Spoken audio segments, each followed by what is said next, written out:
Morning to all of you once again. Let's learn about features of developing economy. As we learned the meaning of economic development, and now in this topic, we will learn about the features of developing economies. There are two types of economy, developing and developed. In this topic, we will learn about developing economy, जो अभी develop हो रही है, means like India. India is a developing country. So जो कोई भी country में अभी डेवलपमेंट हो रहा है उनको डेवलपिंग कंट्री कहते हैं, डेवलपिंग इकोनॉमी कहते हैं उस कंट्री को. So what are the features of developing economy? Let's see it. Economy of developed and developing countries is separated on the basis of per capita income. ठीक है, developed countries और developing countries जो है उनको per capita income के आधार पर separate किया जाता है, डिवाइड किया जाता है कि कौन सा कंट्री जो है वो डेवलप्ड है और कौन सा कंट्री जो है वो डेवलपिंग है.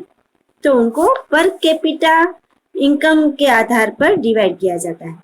As per world development report of 2004 of world bank, countries having less than $735 per capita income are categorized as developing economy. 2004 में वर्ल्ड बैंक ने जो रिपोर्ट दिया था उसके मुताबिक जो कोई भी कंट्री की पर कैपिटा इनकम जो है वो $735 से कम है उसको डेवलपिंग इकोनॉमी कहा जाता है. अभी डेवलपिंग इकोनॉमी के जो फीचर्स है वो हम इस तरह से देखते हैं.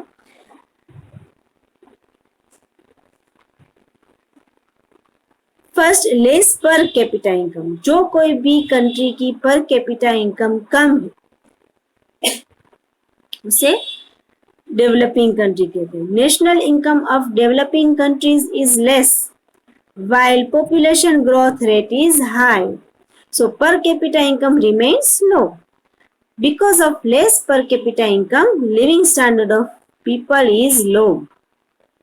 It's very easy to understand that कोई भी कंट्री की नेशनल इनकम जो है वो कम होगी, नेशनल इनकम ही कम होगी और पॉपुलेशन जो है वो ज्यादा होगी, उसका रेट जो है वो हाई होगा. पॉपुलेशन ज्यादा होगी और ज्यादा रेट से बढ़ रही होगी तब उसकी पर कैपिटा इनकम जो है वो भी कैसी रहेगी? लो. ठीक है, क्योंकि जितनी नेशनल इनकम इंक्रीज होती है उससे भी ज्यादा पॉपुलेशन इंक्रीज होती है. Population growth rate is high क्योंकि पॉपुलेशन ज्यादा इंक्रीज होती है. सो पर कैपिटा इनकम रिमेन्स लो. पर कैपिटा इनकम जो है वो एवरेज इनकम है. ठीक है, जितनी भी नेशनल इनकम है उनको पॉपुलेशन से डिवाइड करो तो पर कैपिटा इनकम आएगी. तो जितनी ज्यादा पॉपुलेशन होगी उतनी पर कैपिटा इनकम जो है वो कम होगी क्योंकि नेशनल इनकम का रेट जो है वो पॉपुलेशन रेट से कम है. Because of less per capita income, living standard of people is low. तो पर कैपिटा इनकम अगर कम है तो नेचुरली लिविंग स्टैंडर्ड जो है वो भी कैसा रहेगा? लो. ठीक है, per capita income means individual income अगर ज्यादा है तो उसका लिविंग स्टैंडर्ड भी इम्प्रूव होगा, लेकिन अगर इंडिविजुअल इनकम ही कम है तो उसका लिविंग स्टैंडर्ड जो है वो भी लो होगा. Okay, now second point is population growth. So population growth rate is high in developing nations. Rate of population growth is 2% or more in this nations. Population growth भी ज्यादा होगा, उसकी नेशनल इनकम जितनी है उससे ज्यादा उसका पॉपुलेशन ग्रोथ रेट होगा. ठीक है, क्योंकि ऐसे कंट्रीज में पॉपुलेशन ज्यादा होती है और नेशनल इनकम कम होती है तो हर जो एवरी ईयर 2% से भी ज्यादा उसकी पॉपुलेशन होती है. ठीक है, इंक्रीज होती है, मतलब 2 रेट से भी ज्यादा इंक्रीज होती है उसकी पॉपुलेशन. तो जहाँ जो कोई भी कंट्री में पॉपुलेशन ग्रोथ ज्यादा है उसमें भी वो भी एक डेवलपिंग कंट्री है. Next, independence on agriculture. जो कोई भी कंट्री एग्रीकल्चर सेक्टर पर ही डिपेंडेंट है, उसकी नेशनल इनकम जो है वो एग्रीकल्चर सेक्टर पर ही डिपेंडेंट है तो उस कंट्री जो है वो डेवलपिंग कंट्री में इंक्लूड किया जाएगा. Main occupation of the people of developing countries is agriculture. ऐसे डेवलपिंग कंट्रीज में क्या होता है, मेन जो उसका मेन ऑक्यूपेशन जो होता है वो एग्रीकल्चर सेक्टर के रिलेटेड होता है। ठीक है। More than 60% of the population is dependent on agriculture for employment. 60% से भी ज्यादा पीपल जो है वो एग्रीकल्चर सेक्टर पर डिपेंडेंट होते हैं। ठीक है, एग्रीकल्चर सेक्टर में काम करते हैं या फिर उसके रिलेटेड सेक्टर्स में काम करते हैं। जनरली एग्रीकल्चर सेक्टर पर 60% से भी ज्यादा लोग जो है वो काम करते हैं, एम्प्लॉयमेंट है, उनको डेवलपिंग कंट्री कहा जाता है। Contribution of agriculture in national income of this Nations is about 26%। Agriculture sector से जो कंट्रीब्यूशन है नेशनल इनकम में वो कितना होगा, 26%। ठीक है, 26% है, क्योंकि ऑक्यूपेशन ज्यादा है, 60% है, लेकिन उससे जो इनकम नेशनल इनकम में इंक्लूड होती है वो 26% ही है। ठीक है, मतलब कि उसमें ज्यादा एम्प्लॉयमेंट 60 एग्रीकल्चर सेक्टर पे है, 60% है, लेकिन उसकी इनकम जो है वो 26% ही है। Okay, now next is unequal distribution of income. यानी कि जो भी नेशनल इनकम में कोई भी सेक्टर का जो डिस्ट्रीब्यूशन है वो क्या है, अनइक्वल है। जो रिच पीपल है वो उनको ही ये पूरी नेशनल इनकम जो है वो ऑलमोस्ट उसी में डिवाइड हो जाती है। ठीक है, ऐसी इंडस्ट्रीज है नहीं ताकि सभी की इनकम जो एग्रीकल्चर सेक्टर भी बहुत ही कम है, उससे जो नेशनल इनकम है वो तो डिस्ट्रीब्यूशन जो है इनकम का वो अनइक्वल है। Okay, now unequal distribution of income and factors of production is seen in developing countries. ऐसी इनकम जो है नेशनल इनकम जो है उसका डिस्ट्रीब्यूशन जो अनइक्वल, हर एक सेक्टर में सेम डिस्ट्रीब्यूशन नहीं होता है, सेम इनकम नहीं होती है। ठीक है, और फैक्टर्स ऑफ प्रोडक्शन जो है वो भी अनइक्वल है।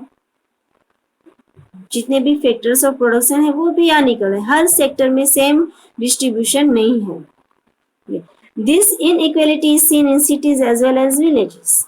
20% rich people of the countries share 40% of national income and the poorest 20% people share 10% of the national income। अभी हम देख सकते हैं कि विलेज में और सिटीज में भी ये इनइक्वालिटी है। किस तरह से, जो पर्सन जो है वो 20% रिच पीपल जो है उनका जो नेशनल इनकम में शेयर है, डिस्ट्रीब्यूशन है, वो कितना है, 40%। मीन्स रिच पीपल की जो इनकम है, इनकम डिस्ट्रीब्यूशन है वो 40% है। ठीक है, एंड द पुअरेस्ट 20% है, उसकी जो नेशनल इनकम में शेयरिंग है, कंट्रीब्यूशन है, वो क्या है, 10% ही है। मीन्स रिच पीपल जो है वो नेशनल इनकम का 40% अर्न करके हमारी नेशनल इनकम में इंक्लूड होते हैं, 40% कमाते हैं वो। ठीक है, हमारी नेशनल इनकम में जो रिच पीपल कमा कर देते हैं वो कितना है, 40%। और जो पुअर पीपल है उससे उनकी नेशनल इनकम में जितनी इनकम होती है वो सिर्फ 10% ही है। पुअर पीपल 20% है, वो सिर्फ 10% ही नेशनल इनकम में उनका कंट्रीब्यूशन है। ठीक है, और 20% रिच पीपल है उसका कंट्रीब्यूशन क्या है, 40%। ठीक है, मीन्स के रिच पीपल जो है वो ज्यादा रिच होंगे, पुअर पीपल जो है वो ज्यादा पुअर ही होंगे, उसका कोई इंप्रूवमेंट होगा ही नहीं। This concentration of income and property is seen in the hand of rich people in developing economy. So ऐसी developing economy में जो भी concentration में सेंटर क्या है, कोई भी इनकम का सेंटर और प्रॉपर्टी जो है वो क्या है, किसी एक रिच पीपल के हाथों में ही है। जो कोई रिच पीपल है वो ही डेवलपिंग कंट्री में ज्यादा अपना कंट्रीब्यूशन देगा। ठीक है, तो पूरा जो इनकम है वो रिच पीपल के बीच में ही चली जाती है। ठीक है, तो इस तरह से अनइक्वल डिस्ट्रीब्यूशन जो है नेशनल इनकम का वो इतना है। राइट, नाउ नेक्स्ट देखते हैं अनएम्प्लॉयमेंट मीन्स बेरोजगारी, बेकारी। ओके, अनएम्प्लॉयमेंट में be counted as an important feature of developing countries. Developing countries में जो अनएम्प्लॉयमेंट है वो ज़्यादा से ज़्यादा इम्पोर्टेंट रखती है, क्योंकि अनएम्प्लॉयमेंट की वजह से ही उस कंट्री का डेवलपमेंट नहीं हो रहा है। ठीक है। In this countries ratio of unemployment is more than 3% of total labour. जितने भी लेबर है उसका 3% जो है वो अनएम्प्लॉयमेंट है, अनएम्प्लॉय है, बेकार है लोग। In these countries, different types of unemployment may be seen. For example, seasonal unemployment, disguised unemployment, industrial unemployment, etc. Moreover, the period of unemployment is very long. Means ऐसे कंट्रीज में, developing countries में unemployment जो है वो हर तरीके की, हर sector में होती है। जैसे कि सीजनल अनएम्प्लॉयमेंट है, ये सभी के बारे में हम नेक्स्ट चैप्टर में भी सीखेंगे। सीजनल अनएम्प्लॉयमेंट मीन्स सीजन के हिसाब से एम्प्लॉयमेंट हो। हमने पहले भी सीखा था कि कोई भी ऐसी एम्प्लॉयमेंट है जो सीजन के हिसाब से होती है, जैसे कि एग्रीकल्चर सेक्टर पर सिर्फ 2-3 महीने क्रॉप्स ग्रो अप करते हैं और बाकी के महीने उसको खेतों को खाली रखना होता है कई लोग, तो सीजनल अनएम्प्लॉयमेंट हुआ कि एक साल के सिर्फ 5-6 महीने क्रॉप्स लो और बाकी के महीने बेकार बैठे रहो। ठीक है। जैसे फिशरीज है, फिशरीज में भी क्या होता है, फिशिंग में 3-4 महीने जो मॉनसून के होते हैं वहां पे तब अनएम्प्लॉयमेंट होती है, क्योंकि तब जो फिशिंग का जो प्रोसीजर होती है वो सब बंद होती है। तो इस तरह से वो अनएम्प्लॉयमेंट हुई। डिस्गाइज्ड अनएम्प्लॉयमेंट, इंडस्ट्रियल अनएम्प्लॉयमेंट, ये सभी अनएम्प्लॉयमेंट जो हम आगे सीखेंगे। तो उसके लिए ये जो अनएम्प्लॉयमेंट फीचर है वो डेवलपिंग कंट्री में देखा जाता है। ठीक है। Now next is poverty. So poverty is also a feature of developing economy. People who are not able to satisfy their primary necessities like food, clothing, shelter, education and health are called poor. In developing countries, such people constitute 1/3 of the total population. ठीक है। poverty में क्या है कि ऐसे लोग, ऐसे people जो अपनी जो प्राइमरी नीड्स है उनको भी सेटिस्फाई नहीं कर सकते हैं। ठीक है। ऐसे लोग जो प्राइमरी नीड्स को भी सेटिस्फाई नहीं कर सकते हैं, जैसे कि फूड, क्लोथिंग, शेल्टर है, एजुकेशन है, ये सभी चीजें जो है वो प्राइमरी नीड्स कही जाती है, तो ऐसी चीजें फुलफिल नहीं कर सकते हैं। ठीक है। In developing countries such people constitute 1/3 of the total population. ऐसे जो डेवलपिंग कंट्रीज में टोटल पॉपुलेशन का 1/3 पार्ट जो है वो इस सभी प्राइमरी नीड्स से डिप्राइव है। ठीक है। वो अपनी प्राइमरी नीड्स भी फुलफिल नहीं कर सकते। तो ऐसे कंट्रीज में जहाँ पे पॉवर्टी इतनी ज्यादा है उसे भी डेवलपिंग कंट्रीज कहा जाता है। Next है dual economy. The economy of a developing country is based on dual or mixed system. ठीक है। जहाँ पे इकोनॉमी जो है वो मिक्स सिस्टम की है, जैसे कि on one side backward farming, old machinery, orthodox social structure, less production are seen in villages. On the other side, there are the cities having modern industries, new production process, modern implements and modern sophisticated lifestyle. जैसे कि villages में क्या है, अभी भी backward farming है, machinery जो है वो पुरानी है, old machinery, orthodox social structure है जहाँ पे रूढ़ि चुस्त, जहाँ जिसे कहते हैं ऑर्थोडॉक्स। ठीक है। अभी उनका लाइफ स्टैंडर्ड इंप्रूव नहीं हुआ है, वो पुराने परंपराओं में माने हैं। ठीक है। और इससे क्या होता है, प्रोडक्शन जो है वो कम होता है विलेजेस में, जबकि सिटीज में क्या हुआ है, अभी वो मॉडर्न टेक्नोलॉजी जो है वो डेवलप हो गई है, न्यू प्रोडक्शन मेथड्स अपनाई जाती है, प्रोसेस भी, न्यू मशीनरी। ठीक है। और ऐसे ये सभी जो है चीजें है वो सिटीज में अपनाई गई है, इसलिए अभी भी विलेजेस में बहुत ही कम इनकम होती है और विलेजेस की जो लाइफस्टाइल है, लिविंग स्टैंडर्ड है वो भी सोफिस्टिकेटेड है, मीन्स के उसमें इम्प्रूव आ गया है, सब अपनी प्राइमरी नीड्स जो है वो भी फुलफिल कर सकते हैं। तो इसलिए इस तरह से ड्यूअल इकोनॉमी जो कोई भी कंट्री में है वो कंट्री भी डेवलपिंग कंट्री है। Next, insufficient infrastructure facilities. जो प्राइमरी बेसिक फैसिलिटीज जो है वो भी इनसफिशिएंट है, पूरी इनफ नहीं है, सफिशिएंट क्वांटिटी में नहीं मिल रही है, जितनी चाहिए उतनी नहीं मिलते, ठीक है। Crucially vital infrastructural facilities like education, transportation, communication, electricity, health facilities, banking, etc. are less lacking in developing countries, which hinders the development of a nation. ऐसी इंफ्रास्ट्रक्चरल फैसिलिटीज जो प्राइमरी है, बेसिक है, ठीक है, education, communication, transportation, electricity, health facilities, banking, ये सभी जो है वो बहुत ही कम मिलती है, उस पर ज्यादा ध्यान नहीं दिया जाता, इसकी बहुत ही शॉर्टेज है, बहुत ही इनसफिशिएंट है, ठीक है। इसलिए उस कंट्री की जो डेवलपमेंट है वो भी बहुत ही कम होती है। नेक्स्ट पॉइंट जो है वो फॉर्म में इंटरनेशनल ट्रेड, ठीक है। जो structure of foreign trade off developing countries is different. These countries mainly export agro products and farm products as well as mineral ores.